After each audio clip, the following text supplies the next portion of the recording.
À l'appel de plusieurs dirigeants africains leaders dans le monde face à la pandémie du Covid-19, l'annulation de la dette est intervenue.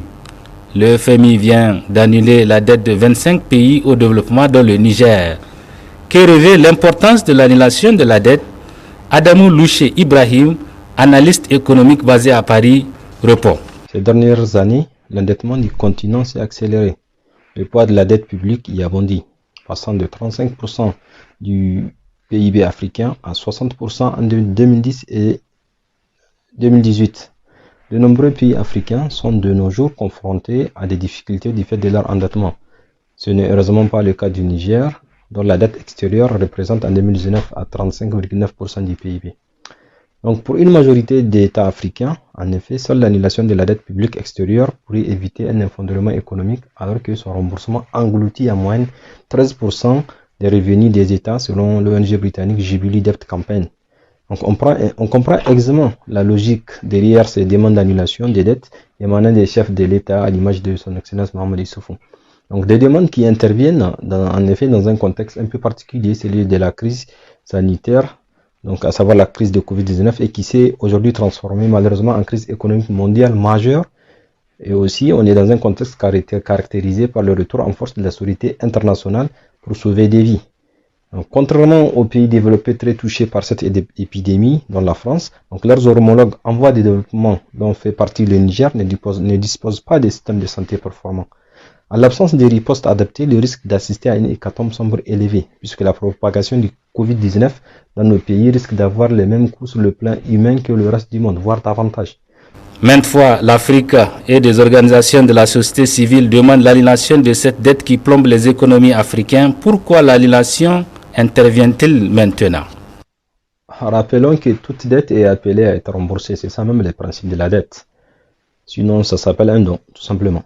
Puis, les pays africains avaient jusqu'à récemment des économies relativement dynamiques.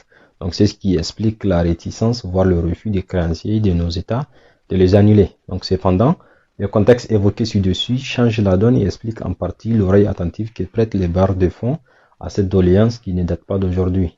Allons-nous à présent assister à un changement de paradigme? Donc, les jours à venir vont sans doute être déterminants. Si cette annulation est obtenue, cela dédouanerait-il les États africains à respecter ou à continuer dans la lutte contre la corruption et la promotion de la bonne gouvernance? Réponse de l'analyste économique. Le fait de s'assurer que les fonds issus de cette éventuelle annulation aillent aux causes qu'elle est censée défendre continue de susciter des craintes compte tenu du niveau élevé de la corruption et des détournements dans nos États, même si les bailleurs de fonds redoublent de vigilance pour mieux contrôler la destination des fonds. Donc nous devons prendre conscience qu'avec ou sans annulation des dettes, la lutte contre la corruption et la promotion de la bonne gouvernance sont des causes nobles qui doivent être permanentes et concernent tous les citoyens et au quotidien.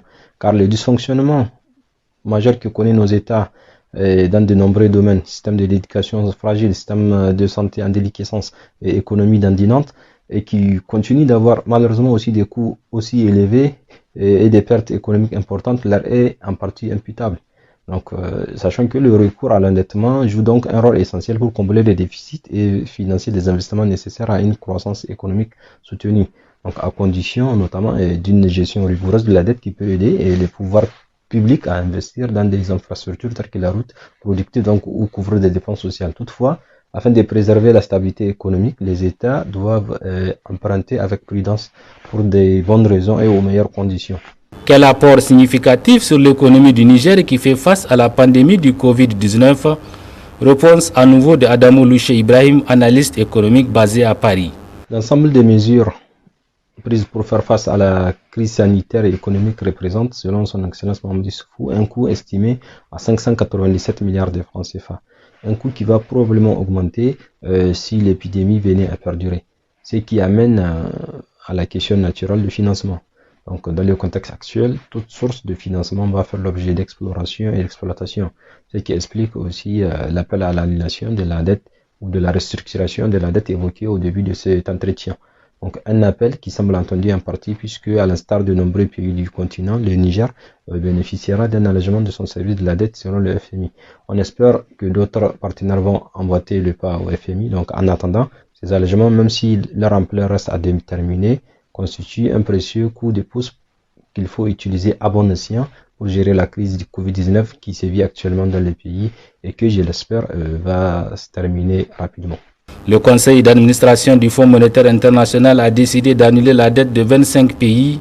Le FMI vient d'approuver un décaissement de 83,6 millions de DTS, soit 114,49 millions de dollars pour le Niger, au titre de la facilité rapide du crédit RSF pour soutenir les efforts du gouvernement dans la mitigation des impacts de la maladie du Covid-19, vient d'annoncer sur son compte Twitter le ministre délégué au budget, Dr Ahmed Jidoud.